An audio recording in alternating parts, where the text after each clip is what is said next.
अस्सलाम वालेकुम class 9th। हम आज केमिस्ट्री का यूनिट नंबर 6 स्टार्ट करेंगे। आपको पता है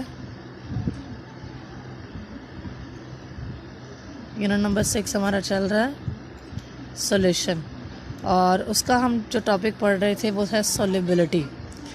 सॉल्युबिलिटी में हम पढ़ चुके थे उसके फैक्टर्स, जिनमें पहला हमने लाइक डिज़ोल्व लाइक प्रिंसिपल पढ़ा।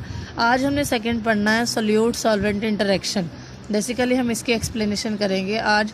सॉल्यूट सॉल्वेंट इंटरेक्शन क्या है, क्यों ज़रूरी है, सॉल्यूशन की फॉर्मेशन में इसका क्या किरदार है। ठीक है, सॉल्यूट सॉल्वेंट इंटरेक्शन को हम किसी भी सॉल्यूशन की फॉर्मेशन में या सॉल्युबिलिटी में किस तरह जो है वो देखते हैं।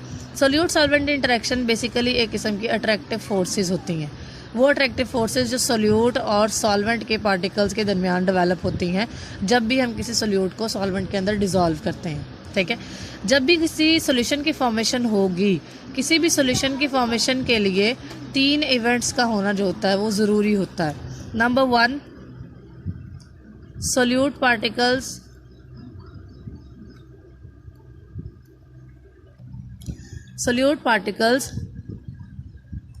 Separate from each other. Solute particles होते हैं वो एक दूसरे से अलग अलग जो है वो हो जाते हैं। ठीक है, सॉल्यूट पार्टिकल्स सेपरेट हो जाते हैं। सबसे पहले जब भी हम किसी सॉल्यूट को सॉल्वेंट के अंदर डालते हैं, डिज़ोल्व करते हैं, सबसे पहला क्या काम होता है, सॉल्यूट के पार्टिकल एक दूसरे से अलग अलग हो जाते हैं। उसके बाद सेकंड नंबर पे solvent particles must separate from each other to provide the space for the solute particles।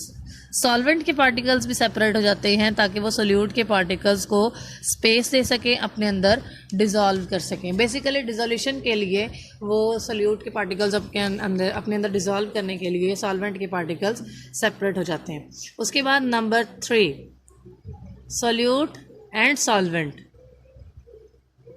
Solute और सॉल्वेंट के पार्टिकल्स जो होंगे वो अट्रैक्ट करते हैं एक दूसरे को and mix up to form solution, और एक दूसरे के अंदर मिक्स होकर सॉल्यूशन की जो है वो फॉर्मेशन करते हैं। ठीक है, यानी कि 3 ये इवेंट्स होंगे तो ही किसी सॉल्यूशन की फॉर्मेशन होगी। सबसे पहले सोल्यूट के पार्टिकल्स का अलग होना ज़रूरी है, उसके बाद सॉल्वेंट के पार्टिकल्स का अलग होना ज़रूरी है, फिर दोनों का अट्रैक्ट करके सॉल्यूशन की फॉर्मेशन करना यानी मिक्सअप होकर नया सॉल्यूशन बनाना जो है वो लाजमी है। ये 3 इवेंट्स होंगे तो सॉल्यूशन की फॉर्मेशन होती है, अदरवाइज सॉल्यूशन की फॉर्मेशन नहीं होती। ठीक है, जिस तरह अगर उसके बाद अगर हम इसको देखें सोल्यूट सॉल्वेंट इंटरेक्शन तो हम जैसे ही किसी भी सॉल्वेंट के अंदर हमने कोई सोल्यूट ऐड किया, ठीक है, सोल्यूट ऐड करने के बाद हमारे पास जो होती हैं वो अट्रैक्टिव फोर्सेस डेवलप होती हैं। 3 तरह की अट्रैक्टिव फोर्सेस डेवलप होती हैं। कौन सी? Forces between solute, forces between solvent, और तीसरी तरह की forces between the solute and solvent. 3 तरह की फोर्सेस डेवलप होंगी, सोल्यूट, सॉल्वेंट और सोल्यूट। इन तीनों अट्रैक्टिव फोर्सेस का आपस में जो है वो रिलेशन है। अब वो रिलेशन क्या है? सॉल्यूशन की फॉर्मेशन डिपेंड करती है इन अट्रैक्टिव फोर्सेस पे। अट्रैक्टिव फोर्सेस पे किस तरह डिपेंड करती है? हमारे पास जो सोल्यूट सॉल्वेंट इंटरेक्शन है वो स्ट्रॉन्ग होनी चाहिए as compare to solute interaction. यानी सोल्यूट सॉल्वेंट की इंटरेक्टिव फोर्सेस जो होंगी it must be stronger than solute.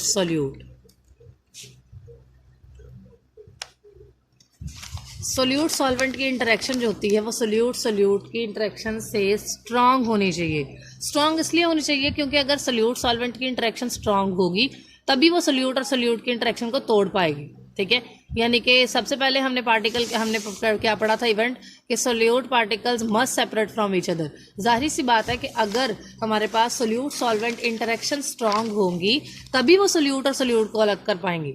Otherwise अगर सोल्यूट की इंटरेक्शन स्ट्रांग हुई, ये ज़्यादा मजबूत हुई, तो ये ना तो ब्रेक डाउन हो पाएगी और ना ही अंदर डिजॉल्व हो पाएगी। ठीक है। तो सोल्यूट के दरमियान जो अट्रैक्टिव फोर्सेस हैं वो कम होनी चाहिए और सोल्यूट सॉल्वेंट के दरमियान जो फोर्सेस हैं वो स्ट्रांग होनी चाहिए किसी भी सोल्यूशन के बनने के लिए। यानी अगर हम राइट करें, if the solute interaction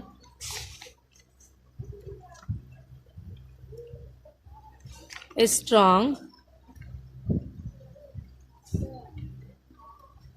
solution is not formed, solution नहीं बनता। अगर सोल्यूट की इंटरेक्शन ज़्यादा है तो सोल्यूशन की फॉर्मेशन नहीं होती, क्योंकि सोल्यूट ज़्यादा है, अट्रैक्टिव फोर्सेस ज़्यादा हैं, तो ये सेपरेट नहीं हो पाएंगे तो हमारे पास पहला पॉइंट जो है वो नहीं हो पाएगा पूरा। ठीक है। जब तक पहला पॉइंट पूरा नहीं होगा तो हमारे पास सोल्यूशन की फॉर्मेशन नहीं होगी, क्योंकि ये तीनों इवेंट्स होना लाजमी है। ठीक है। तो इसलिए सबसे पहले हम राइट करेंगे कि अगर तो सोल्यूट इंटरेक्शन स्ट्रांग है तो फिर सॉल्यूशन की फॉर्मेशन नहीं होती, लेकिन अगर if the solute solvent interaction is strong, अगर सोल्यूट सॉल्वेंट इंटरेक्शन स्ट्रांग है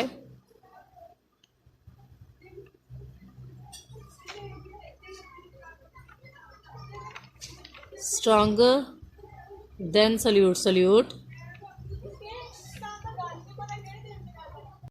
then solute interaction, then solution is formed, तब सोल्यूशन जो है वो बनेगा। अगर सोल्यूट सॉल्वेंट इंटरेक्शन स्ट्रांग होगी तभी जो है वो सोल्यूशन बनेगा, अदरवाइज सोल्यूशन नहीं बनेगा। ये दोनों कंडीशन आपको पैराग्राफ नंबर 2 में दी हुई है। पॉइंट्स जो 3 पॉइंट्स दिए इसके नीचे अगर आप देखें तो उस पैराग्राफ में आपको ये दिया हुआ है, और इसमें आपको शॉर्ट क्वेश्चन भी हो सकता है। शॉर्ट क्वेश्चन आपको आ सकता है कि when the solution is formed, तो आप राइट करेंगे when the solute solvent interaction is stronger than the solute solute interaction then the solution is formed. Otherwise if the solute solute interaction is stronger so the solution is not form. ठीक है। Solute interaction strong हुई तो वो separate नहीं हो पाएंगे, separate नहीं होंगे तो सोल्यूशन की फॉर्मेशन नहीं होगी। उसके बाद हमें एग्जाम्पल दी हुई है सोडियम क्लोराइड की, यानी अगर हम सोडियम क्लोराइड को वाटर में डिजॉल्व करते हैं तो उसका पूरा प्रोसेस किस तरह होता है, क्या क्या चीज़ें उसमें होती हैं। सबसे पहले जैसे ही हम सोडियम क्लोराइड को वाटर के अंदर डिजॉल्व करते हैं, सबसे पहला स्टेप हमने क्या पढ़ा था, सोल्यूट पार्टिकल सेपरेट। सोल्यूट के पार्टिकल्स होते हैं वो सेपरेट हो जाते हैं एक दूसरे से। दैट मीन के सोडियम क्लोराइड जो हमने डाला वो सबसे पहले सेपरेट हो जाएगा अपने अपने आयंस में, सोडियम आयन और क्लोराइड आयन, Na पॉजिटिव और Cl नेगेटिव में। पहला स्टेप हो गया। उसके बाद सेकेंडली होता है कि वाटर जो हमारे पास सॉल्वेंट है, सॉल्वेंट के पार्टिकल जो है वो सेपरेट हो जाते हैं। Solvent particles must separate. अब वाटर के पार्टिकल्स होते हैं वो एक दूसरे से सेपरेट होते हैं, वो इस तरह सेपरेट होते हैं कि वो आने वाले सोल्यूट के पार्टिकल्स को जो है वो स्पेस दे सकें। वाटर का अगर स्ट्रक्चर आपको पता हो तो कुछ इस तरह होता है, ये ऑक्सीजन नेगेटिव और 2 हाइड्रोजन पॉजिटिव। ठीक है। यानी हम इसे इस तरह भी राइट करते हैं, पार्शियल पॉजिटिव और पार्शियल नेगेटिव। ठीक है। इसे हम इस तरह से इसमें नोट कर रहे हैं। अगर आप देखें तो नेक्स्ट हमारे पास जो है वो सोल्यूट सॉल्वेंट इंटरेक्शन के दिए सोडियम क्लोराइड के साथ, यानी अगर आप सोडियम क्लोराइड के साथ इसकी जो है वो एक्सप्लेनेशन करें। थर्ड हमारे पास क्या इवेंट था, solute solvent must attract and mix up to form the solution. अब हमारे पास सोडियम आयन Na पॉजिटिव और दूसरी तरफ क्लोराइड आयन Cl नेगेटिव।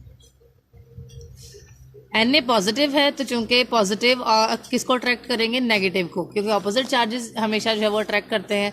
तो सोडियम की तरफ अगर हम देखें तो वाटर के मॉलिक्यूल खुद को इस तरह ओरिएंटेशन में ले आएंगे, इस तरह अरेंज कर लेंगे कि नेगेटिव वाली साइड जो होगी वो सोडियम की तरफ होगी और पॉजिटिव वाली साइड जो होगी वो वाटर खुद को किस तरह ओरिएंट करेगा, नेगेटिव वाली साइड इस तरफ और पॉजिटिव वाली साइड दूसरी तरफ। ठीक है। नेगेटिव और ये आ गई पॉजिटिव, नेगेटिव इसको अट्रैक्ट करेगा।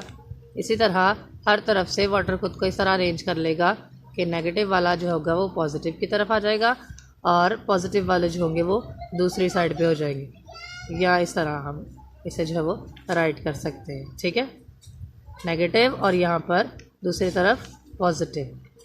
तो वाटर मॉलिक्यूल खुद को इस तरह अरेंज कर लेते हैं कि वो नेगेटिव वाले जो है वो सोडियम को एनसर्कल कर लेंगे। उसके बाद अगर क्लोराइड देखें तो क्लोराइड नेगेटिव चार्ज होता है, इसलिए इसकी तरफ आ जाएंगे पॉजिटिव वाले। अब वाटर खुद को इस तरह अरेंज करेगा कि पॉजिटिव वाले जो होंगे वो नेगेटिव की तरफ और नेगेटिव वाला जो होगा वो दूसरी तरफ अपोजिट साइड पे होगा, क्योंकि सेम चार्जेस जो होते हैं वो रिपेल करते हैं। अब यहाँ पर वाटर जो है वो इस तरह जो है वो इसे अट्रैक्ट करेगा क्लोरीन को हर तरफ से।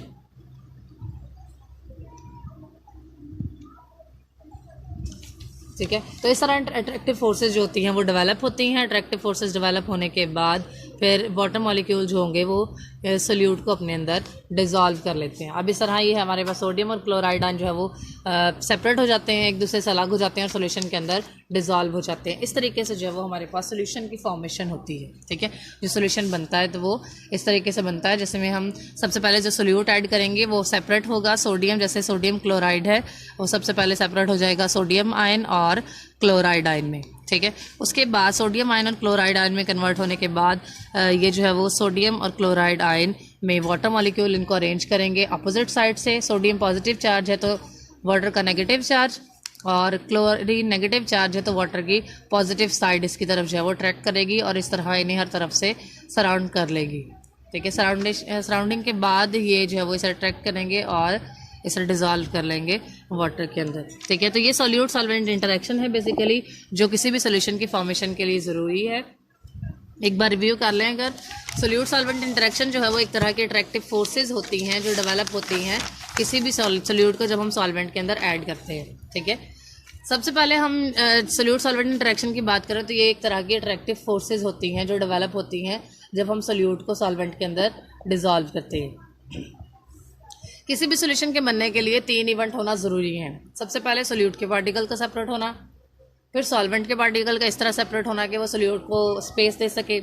थर्डली फिर सोल्यूट सॉल्वेंट जो होंगे वो आपस में अट्रैक्ट करेंगे, मिक्सअप होंगे और सोल्यूशन की फॉर्मेशन होगी। ठीक है, उसके बाद जैसे ही हम सोल्यूट और सॉल्वेंट को ऐड करते हैं हमारे पास 3 तरह की फोर्सेज डेवलप हो जाती हैं। एक तो ऑलरेडी जो सोल्यूट के अंदर होती है, फॉर एग्जांपल जैसे हमने सोडियम क्लोराइड डाला है, नमक डाला है हमने पानी के अंदर, तो उसके सोल्यूट पार्टिकल्स के दरमियान जो फोर्सेज होती हैं वो सोडियम और क्लोरीन के दरमियान Na पॉजिटिव और Cl नेगेटिव। ठीक है, सोडियम और क्लोरीन के दरमियान अट्रैक्टिव फोर्सेज होती हैं। दूसरी सॉल्वेंट में, जैसे सॉल्वेंट यहाँ हम वाटर ले रहे हैं तो सॉल्वेंट यानी वाटर मॉलिक्यूल्स की आपस में अट्रैक्शन।